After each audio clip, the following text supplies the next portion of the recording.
Many years ago, I was asked a very interesting question. Somebody asked me a question, they raised their hand in a seminar and said, Tony, can you change people that don't want to change?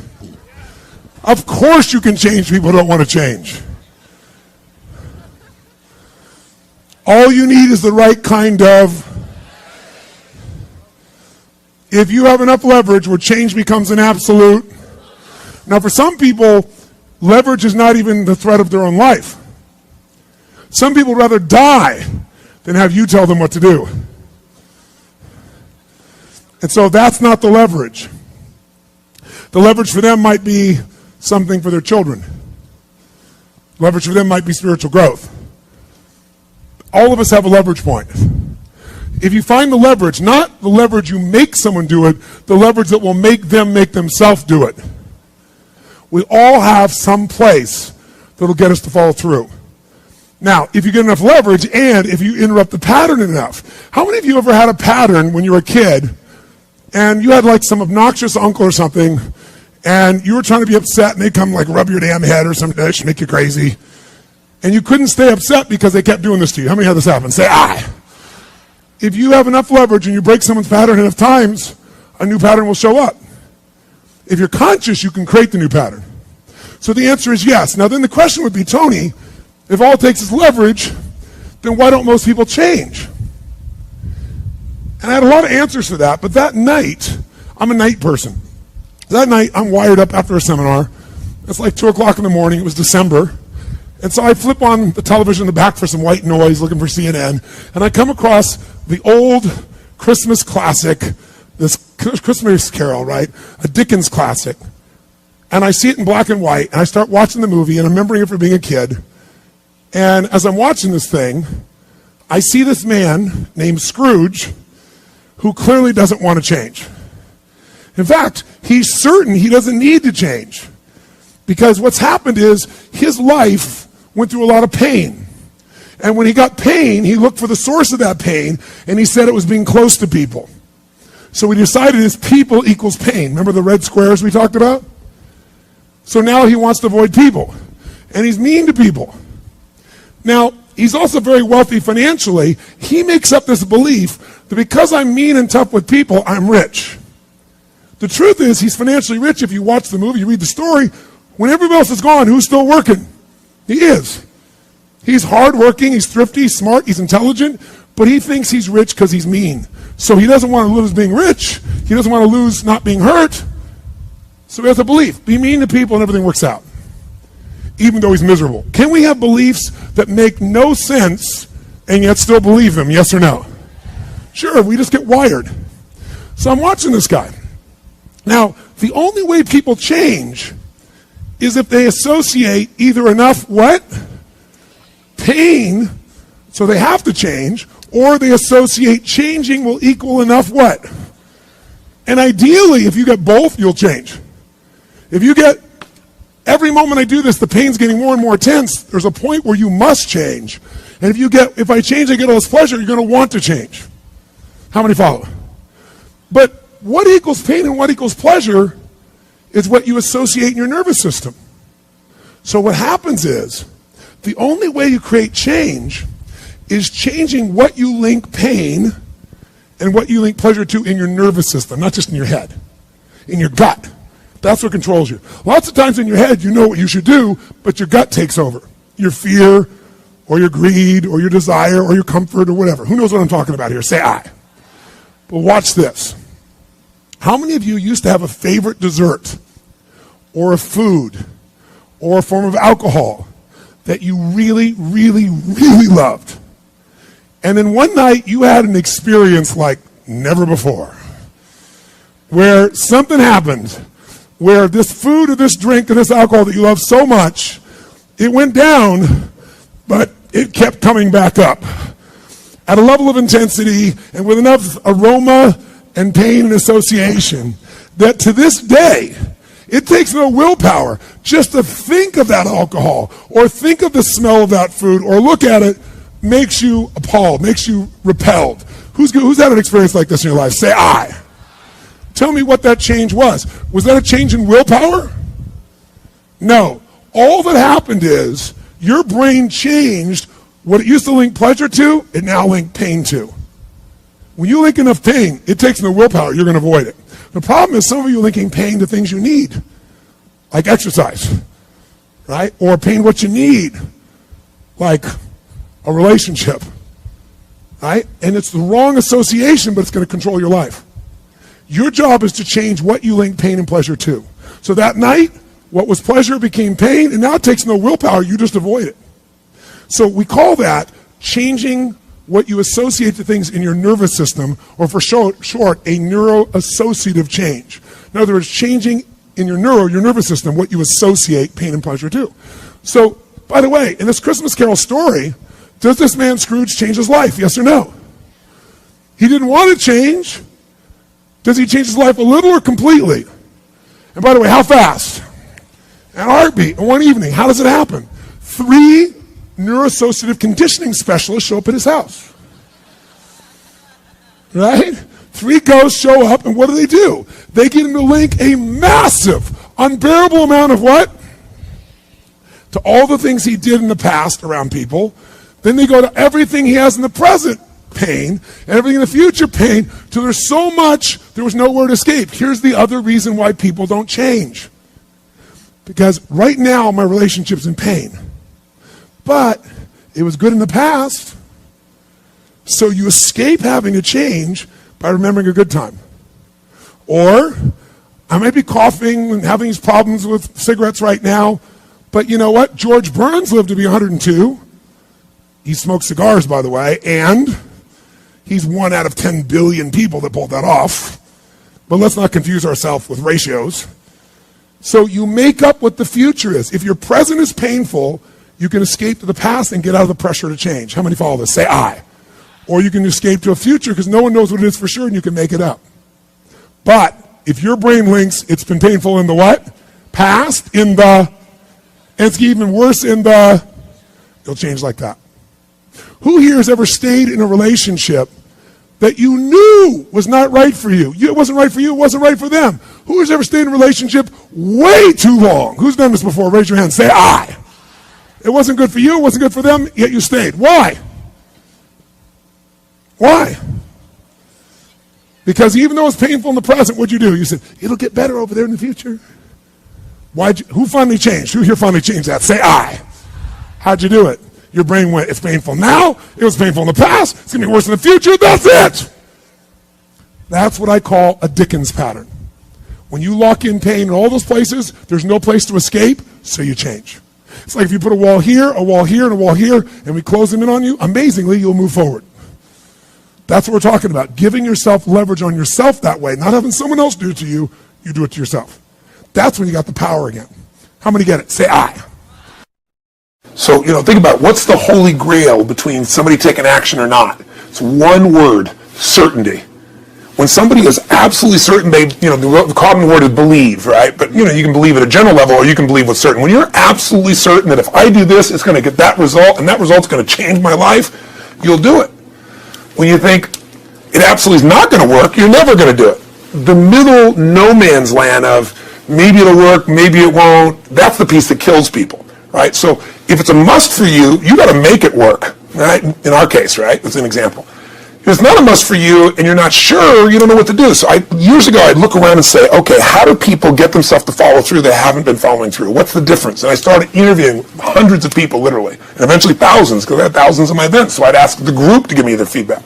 And I came up with this model. It's like the holy grail of belief, or the holy grail of momentum. It's like the difference between what makes the rich get richer and the poor get poor, right? And the difference we all know is mindset, but how's that built? So this is what I did. I created stupid 4 little boxes, and I'll scribble it here for you. You think about the first thing that determines whether you can do something or not, and I put that in this first box at the top here on the left side. It's potential. What's the potential of a human being? When you guys started, you proved something no one had done in history. You ran the 4-minute mile, right? For golly knows how many centuries, they're trying to run a 4-minute mile. Roger Bannister does it. How did he do it? Do you remember? You did it in this industry, right? You made $1 million in a day. No one had ever done that in history, right? After you did it, a bunch of other guys are doing it in case it became possible. Roger Bannister didn't just go physically practice. He made a shift in his head. He practiced in his head because he could never achieve it physically, so he had to change in his head first so that the result became certain enough he believed it, and then his body got him through. After Roger Bannister ran that 4-minute mile, within 2 years, 37 people ran a 4-minute mile. Wow. When no one in history had ever done it. Now here's how it works. The potential for anybody getting your product is extraordinary. They can do what you've done as much, more or less. They can do whatever they want to do. The potential's there. The market's proven that. Whether or not they tap into that potential has a lot to do with what action they take, which is the question you came to me with, right? Like, God, they all have potential, but they're not taking action. And we all know that the action they take is going to determine the results they get. That's pretty obvious. So most people have a belief about what their real potential is no matter what you tell them. And that affects how much action they take. And of course that affects the result. And then ironically, that result reinforces their belief. And then their belief affects it. So I'll give you an example. Let's say a person has unlimited potential, we all agree. But they take little action, little results. Why? Because they have to start with a problem with their belief. They don't believe it's really going to happen for me. Maybe for Frank Kearns because he's got the cool hair and stuff, or maybe it's for you because you're so driven, but it's not me. Maybe Tony Robbins because he's a freak, got these big teeth. Whatever their thought process is, right? They got this thing, right? But what happens is, if you believe that there's very little potential, how much action are you going to take? Nothing, little. And when you take little potential with a little action, what kind of results do you get? Lousy little results. And when you get little results, what does that do to your belief? You go, see, I told you this was a waste of time, told you this wouldn't work. And then what happens? You tap even less potential. You take even less action. You get even worse results, and your belief gets even weaker. And this sucker feeds on itself until you are in a downward spiral. It's poisonous. It's poisonous and it's self-fulfilling.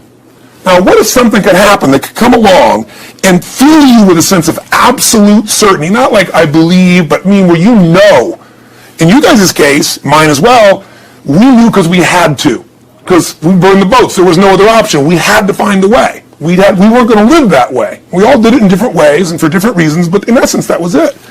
If you get yourself in a state of certainty that this is going to work, I'm going to find the way, and if this doesn't work, I will make the way, then you tap a lot more potential. And when you're certain in your potential, you take massive action. When you take massive action, you really believe in something, you get great results. When you get great results, your brain goes, see, I told you I was a stud. I told you this thing would work out. Now you're even stronger. You tap more potential, take greater action, greater results. That's how you went from $300 in a week to $2,500 in 5 days to $100,000 in a month to $1 million in a day. Same thing with you. And we get momentum. So the rich get richer and the poor get poorer. Now some people go out and they go, well, I'm going to take a bunch of action. All right, I'm going to open this product. I'm going to try it. And they'll say to you, I even did it. But it's like a salesman who goes and knocks on the door, and he knocks on 100 doors and says, you don't want one of these, do you? Yeah, exactly right. Yeah. And even if he doesn't say it verbally, his face says it because he doesn't believe it's going to work. So his voice, his body, the execution is so weak. Maybe if he talks to 100 people, somebody's going to buy out of pity. They don't want his kids to starve, right? But he's not going to get the result. So the core difference in people is how do you produce certainty when the world isn't giving it to you? You go out and you try. In your case, you're $100,000 in debt and nothing's working. How do you keep yourself going? The way you did it, the way I did it, the way you're doing it, we may not have done it consciously, is we didn't change our potential. That was there. And it wasn't even taking more action. Taking more action with a belief it's not going to work, it's not going to change anything. We got results in our head that made us feel certain as if it had already happened. True or false for you? True. Right? So give me an example so people know I'm not just making this crap up. Well, I mean, just like when I had nothing, I already knew I was driving like Ferraris and Porsches and stuff because I always wanted those cars. I already knew I was going to have them. It was inevitable. Right. That was just my inevitable outcome. But how did you do that? Did you have a ritual? Did you think about it regularly? Was it one time you thought about it, or was it something you had an obsession towards? I had an obsession towards it. I mean, I used to work at a video store, which is the last job I ever had in my life. Thank God. And I used to go to work almost every day, and I used to bring 2 magazines with me to read on my breaks. Entrepreneur magazine, just to read about business and everything else, to read about what other people are doing, look for role models. And I used to carry an auto trader with me. And I used to look at Porsches that were for sale. Yeah. And people always used to ask me, what are you doing with that Auto Trader magazine? I'm like, well, I'm just picking out the Porsche that I'm going to buy. Right. Which probably got you a lot of crap. I did. People made fun of me. Sure. I actually had a boss at that job tell me, you really shouldn't do that to yourself, John, because it's very, very likely that is never going to happen. That it's very likely that you're never going to have that car. Yeah. That's the kind of belief he was trying to put in my head. And I was like, no, you don't realize that it's inevitable Right. that I will drive here sometime in the near future with that car when I'm not working for you, Right. and drop movies off for you to put back on the shelf. And that actually happened. And it was one of the most Oh, you're fulfilling kidding. days of my entire life. And the great thing was, when I pulled up in this car, I was, I was in my mid-20s. Yeah. A car that most mid-20s. What kind of car was it? It was a Porsche 911 Turbo. It was Sure. a convertible and everything. Sure. Just a beautiful car. It was what I always dreamed of having. But for a few years, I'd always circle the ads of which ones I was going to buy. Well, when I finally got it and I pulled up at the store, I had all these people. Some people that were still working at this $7 an hour job were there years after I left. And I'll never forget this, even the boss and stuff, and the reaction of the people was like, wow, that is awesome. Yeah. Is that your dad's car? And all I said to them was, not exactly. Good for And you. I just smiled and just left. But it was, it's the weirdest thing, but I just knew it was going to happen. But you knew it because I you conditioned myself you, to. you did it to over and know over it was- again. Yeah. When I was in high school, I was not a popular kid, but I was passionate and intense, and I'll never forget. Some people had given, some particular girls gave me some crap, and a guy too. And I wrote in their journals or their annual yearbook at the end, I wrote, someday, I said, you treated me like hell. Someday I'll be rich and famous, and you'll be an effing truck driver. And you'll be sitting there, I'll be with with this beautiful woman of my life, rich, and you'll be watching me on television thinking, you wish you would have treated me better. I actually wrote this shit in people's annuals because I went to a 10-year high school reunion when people went and showed me this stuff. great. Right? But it's like, I burned the bridges, baby. I was like, this is how it's going to be. So I'll give you a perfect example of this. They did studies, many have been done at this element, where they want to say, how much does the mind affect performance? So take basketball. And I've worked with a lot of NBA players and turned them around, and one of the problems many of them have is they'll choke on the free throw line. Well, everybody knows in that case, if you normally shoot really well, and now you're not, something's interfering, something's getting in front of your state, some uncertainty, right? Obviously. So they take a group and say, we're going to make them better. How do you make somebody better who has got this mental block? So they take a group of guys, and they're going to do free throws, and they do one group where they just practice for 6 weeks. Totally intense practice, and I forget the number of free throws, but they got to do this many free throws every day. Take a second group, and they have them not practice at all. Obvious. And they take a third group, and they don't let them touch a basketball. All they do is have them practice in their mind, but the key is, it's not practice makes perfect, it's perfect practice makes perfect, as corny as that sounds. So these guys see themselves making the shot every single time, conditioning their mind and body that it's perfect every time. They're not interrupted by a reality that would screw with them. So at the end of 6 weeks, they tally it up, and now they give them a test to see who has the highest free throw percentage, success. What do you guess it's going to be? Well, the obvious person says, obviously, it's not the guys that didn't practice, but which one is it, the mind, or is it the ones that actually practice? Assuming the mind. Yeah, you would assume it because it's true. Right. You intuitively know the truth. That practicing's not enough. It's getting yourself so certain so many times that now when you go to do it, there's no hesitancy and you execute. It's having that absolute certainty that makes you tap your full potential, take massive action,